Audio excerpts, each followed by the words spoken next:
కానీ ఇది అది అమలు చేసుకోదు, ఆ జీవో అమలు చేసుకోదు. ఏపీఎస్పీలో రిక్రూట్ అయినాడు ఇక మామూలుగా అయితే శ్రీకాకుళం, కడప, ఒంగోలు, కర్నూలు ఇట్లాంటి జిల్లాలు ఉన్నాయి. వీళ్ళు మామూలుగా అక్కడే రిక్రూట్ అయ్యి అక్కడే బెటాలియన్లోనే రిటైర్ అయిపోయిన పరిస్థితి వచ్చేస్తుంది. ఈ జీవో తర్వాత కూడా, ఈ జీవో వచ్చిన తర్వాత కూడా ఇన్నేళ్ళు సర్వీస్ కూడా వాళ్ళు బెటాలియన్లోనే ఈ వెట్టి చాకరీ చేస్తా రిటైర్ అయిపోతున్న పరిస్థితి ఉంది.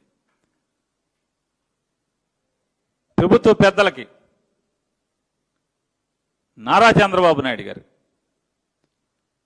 లేదా లోకేష్ నాయుడు గారు, హోమ్ సెక్రటరీ గారు, డీజీపీ గారు, హోమ్ మినిస్టర్ గారు, వీళ్ళందరికీ ఇది ఎందుకు అమానవీయం అనిపించట్లేదో నాకు అర్థం కాదు.